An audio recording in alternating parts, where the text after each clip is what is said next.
اپنا مقصد، اپنی کور آئیڈینٹی اور اپنا پیشن سرنڈر کر دیتے تو وہ فزیکلی تو وہاں لنڈن میں اپنے بچوں اور بیوی کے پاس موجود ہوتے، لیکن وہ اصل میں اندر سے وہ انسان نہیں بچتے جس سے محبت کی گئی تھی۔ بالکل صحیح کہا آپ نے۔ ایک ویژنری کا وجود اس کے ویژن سے کمپلیٹلی جدا ہوتا ہے، آپ دونوں کو الگ نہیں کر سکتے۔ اس ڈرائیو کو سرنڈر کرنے کا مطلب ٹیکنیکلی اپنا اور اس عظیم انسپریشن کا قتل کرنا تھا جو اس میرج کی فاؤنڈیشن تھی۔ ان کے پاس اپنے اس ویژن کو کنٹینیو رکھنے کے علاوہ، اپنے پیشن کے پیچھے چلنے کے علاوہ کوئی دوسرا راستہ تھا ہی نہیں، بھلے ہی اس کی انہیں کتنی بھی بڑی پرسنل قیمت کیوں نہ چکانی پڑی۔ دی جنرل 1999-2001۔ تو اس تفصیلی جائزے کا آغاز ہم فوراً یہیں سے کرتے ہیں۔ بات ہے 1999 کی، جب جنرل پرویز مشرف نے ملٹری کو کیا تھا۔ ہاں، وہ وقت ملک کی ہسٹری میں کافی اہم تھا۔ رائٹ، اور سورس مٹیریل کے مطابق اس وقت لوگ ایکچولی کافی امیدوار تھے، یعنی نواز شریف کی 15th امینڈمنٹ کے بعد جو ایک خطرہ محسوس ہو رہا تھا لوگوں کو کہ یہ ایک ڈکٹیٹوریل پاور گریب ہے، بالکل۔ تو جب مشرف آئے تو عوام کو لگا کہ چلو اب شاید ملک میں بہتری آئے گی۔ لیکن آتھر یہاں بتاتے ہیں کہ ان کے اپنے لیے الارم بیلز فوراً بجنا شروع ہو گئے تھے۔ اور ان الارم بیلز بجنے کی ایک بہت اسپیسیفک وجہ تھی، یعنی کو کے فوراً بعد آتھر کی مشرف سے ایک خفیہ ملاقات ہوئی تھی۔ اچھا۔ ہاں، اور سورس بتاتا ہے کہ اس میٹنگ میں زیادہ تر بات رول آف لا پر ہوئی۔ آتھر نے مشرف سے ایک بڑا سمپل سوال پوچھا کہ اگر آپ واقعی کرپشن ختم کرنا چاہتے ہیں تو آپ نے ججز کو پراپرلی کلین کیوں نہیں کیا؟ رائٹ، کیونکہ پی سی او کے تحت کچھ ججز کو تو ہٹایا گیا تھا نا۔ ہٹایا گیا تھا، لیکن اس وقت کے جو 2 سب سے کرپٹ ججز تھے انہیں ان کی پوسٹ پر برقرار رکھا گیا۔ جب آتھر نے اس پوائنٹ پر پش کیا تو مشرف کا جواب تھا کہ اگر ہم جوڈیشری کو ٹچ کریں گے تو انٹرنیشنل کمیونٹی ہمیں پرایا بنا دے گی، یعنی انہیں ڈر تھا کہ دنیا انہیں اچھوت سمجھ کر سینکشنز لگا دے گی۔ ویٹ، اچھا مجھے یہ لاجک تھوڑی عجیب لگ رہی ہے۔ انٹرنیشنل کمیونٹی کو کیا فرق پڑتا ہے کہ ایک ملٹری ڈکٹیٹر کی جوڈیشری کرپٹ ہے یا صاف؟ ان کا فوکس تو پاور ڈائنامکس پر ہوتا ہے نا۔ ایگزیکٹلی، اور یہی پوائنٹ آتھر ہائی لائٹ کر رہے ہیں۔ انٹرنیشنل کمیونٹی، خصوصاً جو ویسٹرن پاورز ہیں، انہیں ڈیولپنگ نیشنز میں ڈیموکریسی سے زیادہ ایک کمپلائنس چاہیے ہوتی ہے۔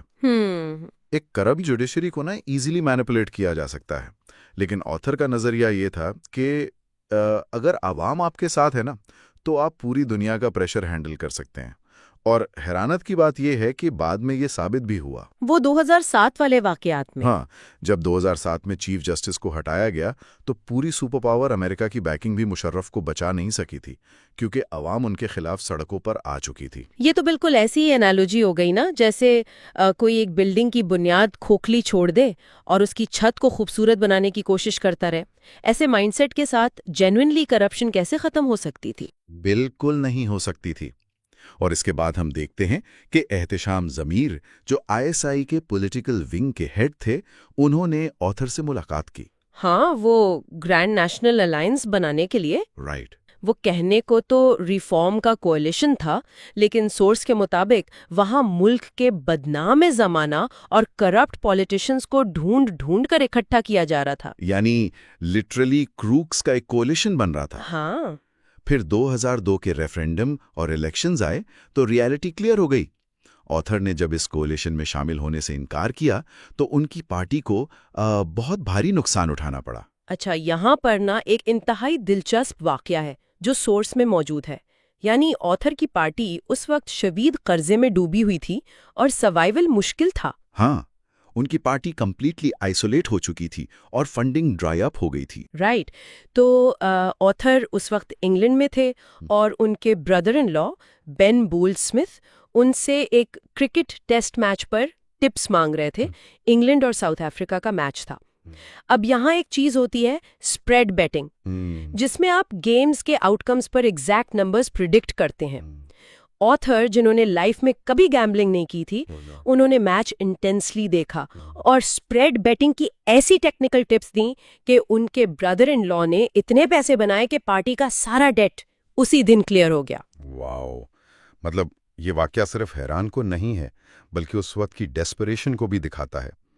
ایک طرف ملٹری ڈکٹیٹر انسٹیٹیوشنز مینیپولیٹ کر رہا تھا اور دوسری طرف ایک چھوٹی پارٹی سروائیو کرنے کے عجیب طریقے ڈھونڈ رہی تھی. بالکل. لیکن اگر ہم آگے 2007 کے جوڈیشل کرائسس پر جائیں تو جیسا کہ ہم نے پہلے بات کی، افتخار چودھری کا ہٹایا جانا ایک بریکنگ پوائنٹ تھا.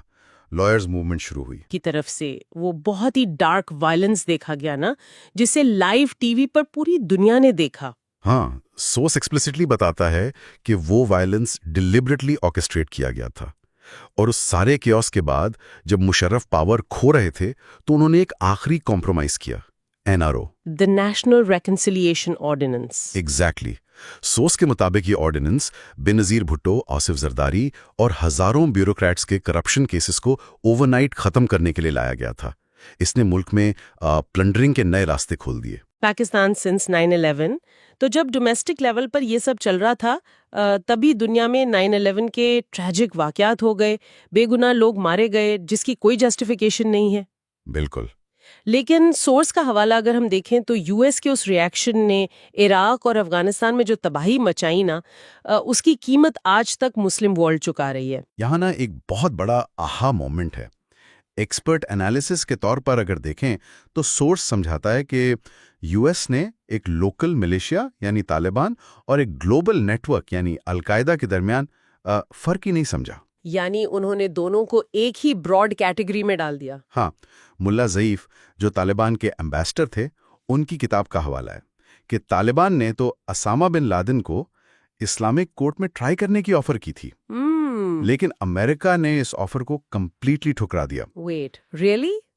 تو بیسکلی سورس یہ کہہ رہا ہے کہ ایک ٹارگٹ اورینٹڈ پولیس ایکشن ہو سکتا تھا، لیکن اسے ایک گلوبل وار اگینسٹ ریڈیکل اسلام کا روپ دے دیا گیا. ایگزیکٹلی. اور اس وار کا پاکستان پر ڈائریکٹ اور شدید اثر ہوا. ہاں، کیونکہ مشرف نے 9/11 کے فوراً بعد امریکہ کی وہ 7 ڈیمانڈز مان لی تھیں.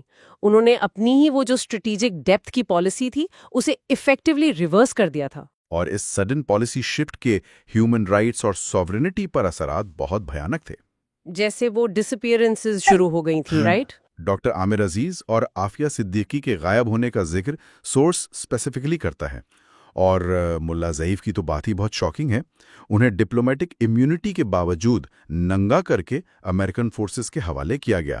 سورس کلیئر کرتا ہے کہ آتھر کے مطابق پاکستان امریکہ کی جنگ میں ایک چیپ مرسنری بن کر رہ گیا تھا. اور اس امپیکٹ کو اگر ہم اکانومی اور لیڈرشپ سے جوڑیں تو 2008 کے الیکشنز کے بعد جب زرداری پاور میں آئے تو کرپشن اپنے عروج پر تھی. رائٹ. سورس یہاں نمبرز دیتا ہے کہ بلینئرز جیسے نواز شریف اور زرداری کتنا کم یا پریکٹیکلی زیرو ٹیکس دیتے ہیں، جبکہ عام عوام انڈائریکٹ ٹیکسز کے بوجھ تلے دبی ہوئی ہے. یہ سارا سسٹم نا آپس میں کنیکٹڈ ہے. آتھر اس ایلیٹ کو ڈالر ایڈکٹڈ ایلیٹ کہتے ہیں. یہ لوگ جان بوجھ کر ایکسٹریمزم کا ڈر بیچتے ہیں تاکہ یو ایس ایڈ ملتی رہے. اچھا، مطلب ڈر کا ماحول بنائے رکھو تاکہ فورن ڈالرز آتے رہیں. بالکل. عام لوگ انفلیشن، لا لیسنس اور ڈرونز کا شکار ہو رہے ہیں، اور یہ ایلیٹ اس فورن ایڈ سے اپنا پورا سسٹم اور پاور چلا رہی ہے. The tribal areas, civil war, my solution. یہاں آتھر اپنے 1990s کے وزیرستان کے آبائے سفر کو بیان کرتے ہیں. انہوں نے برکی ٹرائب کا ذکر کیا ہے اور ان کی ہاسپٹیلٹی جسے میلاماسٹیا کہتے ہیں اور ان کا بدلہ جسے بدل کہتے ہیں اس کی بات کی ہے. اور وہاں کا گن کلچر بھی جو صدیوں پرانا ہے. ہاں، جسے وہاں آزادی اور آنر کی ضمانت سمجھا جاتا ہے. اس کو پراپرلی سمجھنے کے لیے نا وہاں کا جرگا سسٹم سمجھنا پڑے گا. سورس اس سسٹم کا بڑا گہرا تجزیہ پیش کرتا ہے. یہ بیسکلی اینشنٹ گریس جیسی ایک ہائیلی ڈیسینٹرلائزڈ ڈیموکریسی تھی. او واو، گریس کی سٹی سٹیٹس کی طرح. ہاں، یہاں جسٹس اتنا کوئک اور فری تھا کہ اگر ہم ہسٹوریکلی دیکھیں تو یہ فاٹا کا ایریا باقی پاکستان کی نسبت ورچولی کرائم فری رہا ہے. اچھا، اس پر میں تھوڑا پش بیک دینا چاہوں گی. اگر ایک سوسائٹی اتنی پرامن اور آپس میں سیلف ریگولیٹنگ تھی تو اچانک وہاں اتنی خونخوار سول وار کیسے شروع ہو گئی؟ اس سوال کا جواب 2004 کے واقعات میں ہے. یو ایس کے شدید دباؤ میں آ کر مشرف نے پاکستان آرمی کو ساؤتھ وزیرستان میں آپریشنز کے لیے بھیج دیا. رائٹ. پھر جب وہاں CIA کی ڈرون سٹرائکس ہوئیں اور آرمی آپریشنز ہوئے تو بہت کولیٹرل ڈیمیج ہوا. اور اس کولیٹرل ڈیمیج نے لوکل ٹرائبل لوگوں کو اپنے پیاروں کی موت کا بدلہ لینے پر مجبور کر دیا۔ انہوں نے ریاست کے خلاف ہتھیار اٹھا لیے۔ تو یہ فورن آئیڈیالوجی نہیں بلکہ پرسنل گریونسز اور بدلے کا نتیجہ تھا۔ اور یہاں سوات دالی کا کنٹراسٹ بہت امپورٹنٹ ہے۔ لوگوں کو لگتا ہے دونوں سیم تھے۔ ہاں، لیکن وہ سیم نہیں تھے۔ رائٹ۔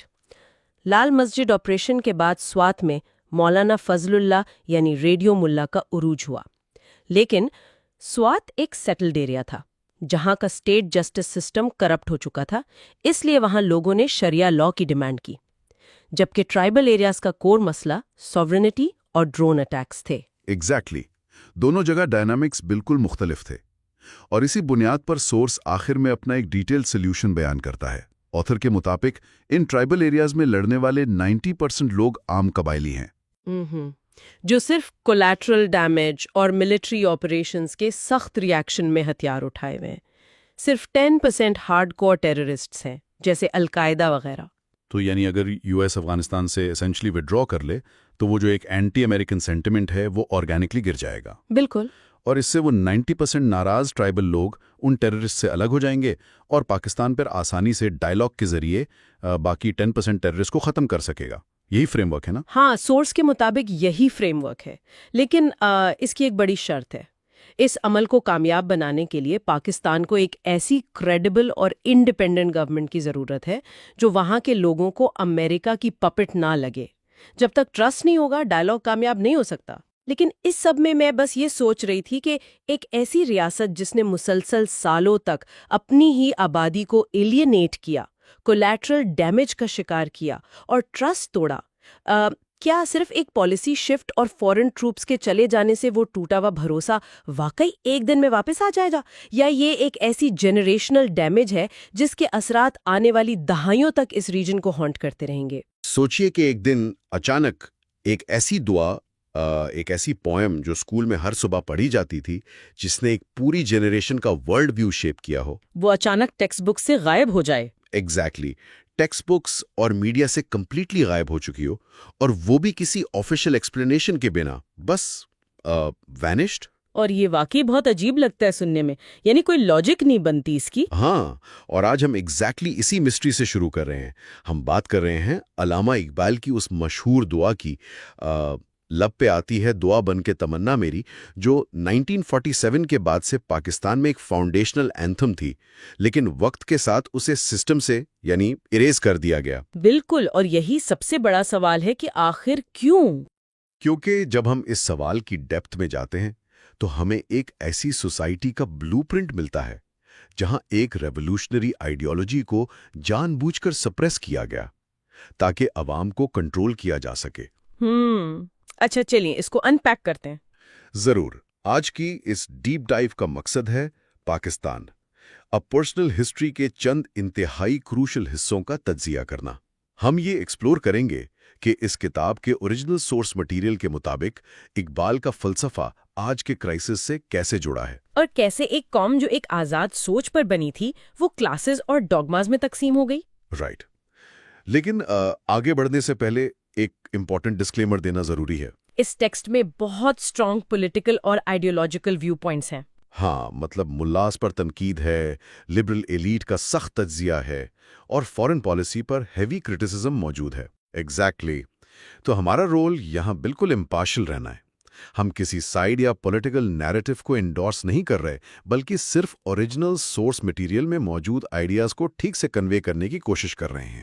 اور میرے خیال میں اس سورس کی سب سے فیسینیٹنگ بات یہی ہے کہ اسے صرف ایک ٹپیکل پولیٹیکل میموار سمجھ لینا غلطی ہوگی۔ اچھا، کس طرح؟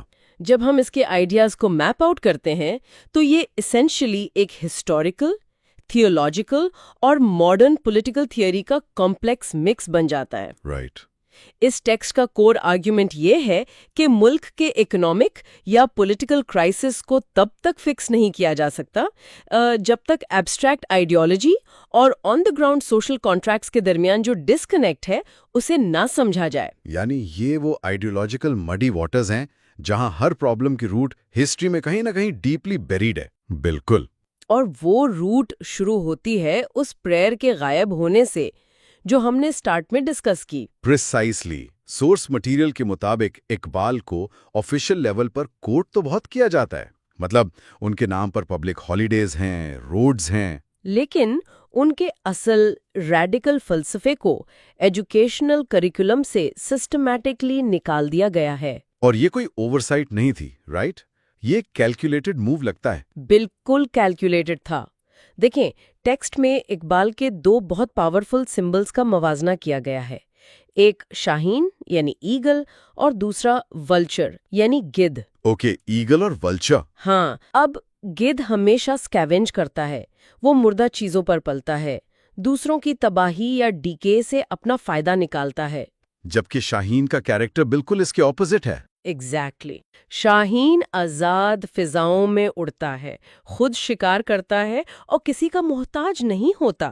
سورس کا آرگیومنٹ یہ ہے کہ اقبال کا جو خودی یا سیلف ہوڈ کا کانسیپٹ تھا وہ فنڈامنٹلی اینٹی اتھارٹیرین تھا۔ یعنی وہ انسان کو انٹرنلی اتنا امپاور اور آزاد کرنا چاہتا تھا کہ وہ کسی بھی ایکسٹرنل ظلم یا انجسٹ سسٹم کے آگے گھٹنے نہ ٹیکیں۔ بالکل صحیح۔ تو اگر میں اسے پاور ڈائنامکس کے لینس سے دیکھوں تو ایک رولنگ ایلیٹ یا فیوڈل سسٹم کو ایک ایسی عوام کبھی سوٹ نہیں کرے گی جو شاہین کے مائنڈ سیٹ پر آپریٹ کر رہی ہو۔ ہاں، کیونکہ انہیں تو سبسروینٹ، ڈیپینڈنٹ لوگ چاہیے ہوتے ہیں۔ ایک امپاورڈ پاپولیشن تو اپنے حقوق مانگے گی، اکاؤنٹیبلٹی ڈیمانڈ کرے گی۔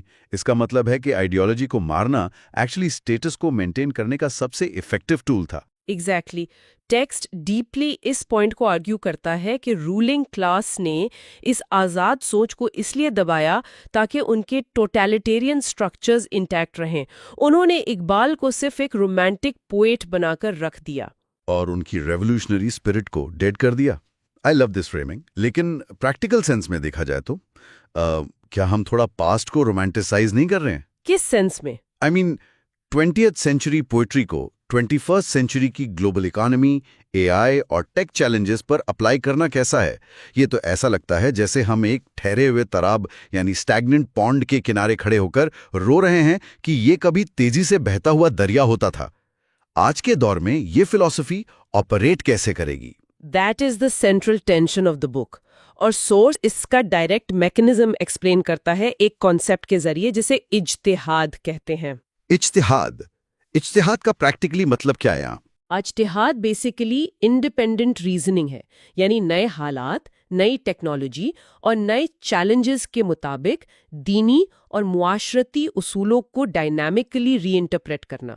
مصنف کا ماننا ہے کہ اسلامک سویلائزیشن کا جو گولڈن ایج تھا 8ویں سے 13ویں صدی تک، وہ اس لیے عروج پر تھا کیونکہ وہاں فریڈم آف تھاٹ تھی۔ تبھی وہاں ابن سینا اور الغزالی جیسے لوگ پیدا ہوئے۔ بالکل، یہ لوگ گلوبلی سائنس اور فلسفی کو لیڈ اس لیے کر رہے تھے کیونکہ ان کی سوسائٹی میں ڈسینٹ الاؤڈ تھا، ایک کھلا پن تھا جہاں ڈیبیٹ ہوتی تھی، جہاں انٹلیکچوئل ہیوملٹی تھی۔ So they were allowed to be wrong. انہیں uncomfortable questions پوچھنے کی اجازت تھی۔ تو پھر یہ کلچر آف انکوائری کولو کے بیل کی طرح ایک ہی سرکل میں کیسے گھومنے لگا؟ وہ دریا ٹھہر کیسے گیا؟ اس کی ایک بہت ڈیپ ہسٹوریکل روٹ ہے جو ٹیکسٹ ہائی لائٹ کرتا ہے۔ جو اصل فیٹل بلو تھا جس نے سوسائٹی کا سائیکولوجیکل ڈی این اے آلٹر کر دیا، وہ 1258 میں بغداد پر منگولز کا حملہ تھا۔ 1258 کا مونگل انویژن، وہ تو بیسیکلی ہسٹری کا سب سے بڑا ٹرننگ پوائنٹ تھا۔ ہاں، یہ صرف ایک ملٹری ڈیفیٹ نہیں تھی، یہ ایک ٹوٹل سویلائزیشنل ٹراما تھا۔ لائبریریز جلا دی گئیں، دریاؤں کا پانی سیاہی سے کالا اور خون سے لال ہو گیا۔ انبلیویبل ڈسٹرکشن تھی وہ۔ اس ایگزسٹینشل ڈر اور خوف کے ماحول میں کنزرویٹو ملاز نے ری ایکشن کے طور پر اجتہاد کے دروازے کمپلیٹلی بند کر دیے۔ انہیں لگا کہ اگر نئے آئیڈیاز آتے رہے تو بچی کچی آئیڈینٹی بھی ختم ہو جائے گی۔ ہاں، I see the mechanism now. It was a trauma response. جب کسی کو لگتا ہے کہ ان کی سویلائزیشن کمپلیٹلی وائپ آؤٹ ہونے والی ہے تو وہ انوویشن کے بارے میں نہیں سوچتے۔ ایگزیکٹلی، وہ پریزرویشن موڈ میں چلے جاتے ہیں۔ وہ اس بچی کچی آئیڈینٹی کو ایک ایئر ٹائٹ کنٹینر میں لاک کر دیتے ہیں تاکہ وہ محفوظ رہے۔ لیکن پرابلم یہ ہے کہ ایئر ٹائٹ کنٹینر میں آکسیجن نہیں ہوتی، اور آکسیجن نہ ہونے کی وجہ سے گروتھ وہی رک جاتی ہے۔ You hit the nail on the head, وہ سروائیول میکنزم ایک پرماننٹ پیرالسس بن گیا۔ رائٹ۔ اور ٹیکسٹ کا آرگیومنٹ ہے کہ جب ایک سوسائٹی میں انٹلیکٹ گرو کرنا بند کر دیتا ہے، جب ریزن رک جاتا ہے، تو سوسائٹی آپس میں فریکچر ہو جاتی ہے، وہ ایکسٹریمز میں ڈیوائیڈ ہو جاتی ہے۔ اور یہی ڈائریکٹ لنک ہے پاکستان کے موجودہ سوشل کرائسس کا۔ تو لیٹس ٹریس دیٹ ڈیوائیڈ۔ جب انٹلیکچوئل ایوولوشن رک گئی تو سوسائٹی کن لائنز پر تقسیم ہوئی؟ کیونکہ ہم روزانہ یہ پولرائزیشن دیکھتے ہیں، لوگ ایک دوسرے کو پریکٹیکلی ڈی ہیومنائز کر رہے ہوتے ہیں۔ سورس مٹیریل اس سوسائٹی کو 2 کلیئر ایکسٹریمز میں ڈیفائن کرتا ہے۔ پہلا گروپ ہے جسے مصنف ریلیجس فنڈامنٹلسٹس کہتے ہیں۔ ان کی سائیکالوجی کیا ہے؟ جب برٹش کولونیلزم سب کانٹیننٹ میں آیا تو ریلیجس کلاس کو پھر سے وہی ایگزسٹینشیل تھریٹ فیل ہوا۔ انہیں لگا کہ ویسٹرن کلچر ان کا پورا وے آف لائف نگل جائے گا۔ Same trauma response again? بالکل۔ اس فیئر کے ڈائریکٹ ریاکشن میں یہ گروپ لٹرلی پاسٹ میں قید ہو گیا۔ انہوں نے ہر نئی چیز، چاہے وہ سائنس ہو یا ماڈرن ایڈمنسٹریٹو سسٹم، اسے ویسٹرن ایجنڈا سمجھ کر ریجیکٹ کر دیا۔ تو ان کا سول فوکس پرانی فارم آف ریلیجن کو ڈیفینڈ کرنا بن گیا۔ ہاں، اور ٹیکسٹ اس کانٹیکسٹ میں دیوبند موومنٹ اور بعد میں آنے والے ملیٹنٹ مائنڈ سیٹس کا ڈائریکٹ لنک بناتا ہے۔ Okay, if the fundamentalists completely retreated into the past due to colonial trauma, then the logical opposite, یعنی جنہیں ٹیکسٹ liberal fanatics کہتا ہے، وہ کون ہے؟ وہ دوسرا ایکسٹریم ہے۔ کیا انہوں نے اس کا اوور کریکٹ کیا؟ Did they just swallow the Western model whole without adapting it to their own soil? That's exactly the author's analysis. Liberal feminism کو ٹیکسٹ ایک امپورٹڈ مائنڈ سیٹ کے طور پر ڈسکرائب کرتا ہے۔ اس گروپ نے ماڈرنائزیشن اور westernisation کو آپس میں کنفیوز کر دیا ہے۔ اچھا، یعنی ماڈرن ہونے کا مطلب ان کے نزدیک ویسٹرن دکھنا ہے؟ ہاں، ان کے پاس اپنے لوکل کلچر، ہسٹری یا اسلام کی ڈائنامک نیچر کا کوئی ڈیپ نالج نہیں ہے۔ نتیجہ یہ ہے کہ یہ لوکل ٹریڈیشنز کو انہیرنٹلی بیکورڈ اور پریمیٹیو سمجھتے ہیں۔ I see. ان کے پاس ریلیجس کلاس سے ڈائلاگ کرنے کے لیے نہ ووکیبلری ہے اور نہ ہی ایمپتھی۔ اس لیے جب انہیں ایکسٹریمزم کا مسئلہ سالو کرنا ہوتا ہے تو ان کا واحد go to solution state machinery اور آرمی کا یوز ہوتا ہے۔ Wow. So they are essentially speaking two completely different languages. ایک سائڈ کہہ رہی ہے modernity is a threat to our existence اور دوسری سائڈ کہہ رہی ہے tradition is the root of all our problems. بالکل، دونوں سائڈز انٹالرنٹ ہیں، دونوں ایکسٹریمز ہیں۔ Very surprising turn. مصنف کا آرگیومنٹ ہے کہ اصل ڈائنامک اسلامک سوسائٹی ایکچولی ایک ماڈرن یورپین ویلفیئر اسٹیٹ سے سب سے زیادہ ریزمبل کرنی چاہیے۔ Wait, a European welfare state? Scandinavia اور اسلامک ہسٹری کا کنیکشن؟ یہ تو سپرفیشلی ایک بہت بڑا کانٹرڈکشن لگتا ہے۔ Does the author actually back this up with evidence? He backs it up by going to the foundation. وہ پروفٹ محمد کی سیرت اور ان کے آخری خطبے کا حوالہ دیتے ہیں جو human rights, racial equality, wealth distribution اور مائنورٹیز کی حفاظت کا ایک یونیورسل چارٹر تھا۔ Right. مصنف کا پوائنٹ یہ ہے کہ ویلفیئر اسٹیٹ کا بیسک ٹینٹ کہ اسٹیٹ اپنے سب سے کمزور طبقے کی حفاظت کرے گی، وہ اسینشلی وہی اسلامک ماڈل ہے جو اوریجنل مدینہ کی اسٹیٹ میں تھا۔ لیکن پریکٹیکلی ان دونوں ماڈلز میں کوئی فرق ہے یا نہیں؟ فرق صرف اتنا ہے کہ یورپین ماڈل انڈیویجولزم پر فوکس کرتا ہے، جبکہ اسلامک ماڈل میں اسٹیٹ اور پبلک مورالٹی دونوں مل کر ایک ایسی انوائرمنٹ بناتے ہیں جو فیملی سسٹم کو پروٹیکٹ کرے۔ Family system. ٹیکسٹ کے مطابق پاکستان میں لوگوں کے بھوک سے نہ مرنے کی بڑی وجہ اسٹیٹ کا کوئی سیفٹی نیٹ نہیں ہے، بلکہ ان کا ایکسٹینڈڈ فیملی سسٹم ہے جو ایک دوسرے کو سپورٹ کرتا ہے۔ تو اس سب کا اصل مطلب کیا ہے؟ ہم نے فلسفی ڈسکس کر لی، ہسٹوریکل ٹراما دیکھ لیا، لیکن جب ہم اس ایبسٹریکٹ تھیوری سے زمین پر آتے ہیں، آن دا گراؤنڈ ریالٹیز میں، تو یہ آئیڈیولوجیکل ڈیتھ انسٹیٹیوشنز کو کیسے تباہ کرتی ہے؟ انسٹیٹیوشنز کا بریک ڈاؤن بالکل ڈائریکٹ کانسیکوینس ہے اس آئیڈیولوجیکل تقسیم کا، اور مصنف اس تباہی کا ذمہ دار اسٹرکٹلی رولنگ ایلیٹ کو ٹھہراتا ہے۔ سب سے ڈیپ فیلئر ایجوکیشن سسٹم کا ہے۔ ایجوکیشن سسٹم، ہاں، وہ تو کمپلیٹلی بکھرا ہوا لگتا ہے۔ پاکستان کا ایجوکیشن سیکٹر آرگینکلی نہیں بکھرا۔ سورس آرگیو کرتا ہے کہ یہ ڈیپلی انٹرینچڈ کلاس پریزرویشن ہے۔ سوسائٹی 3 بالکل آئسولیٹڈ سائلوز میں بن چکی ہے۔ It's not just a wealth gap. It's like we've built 3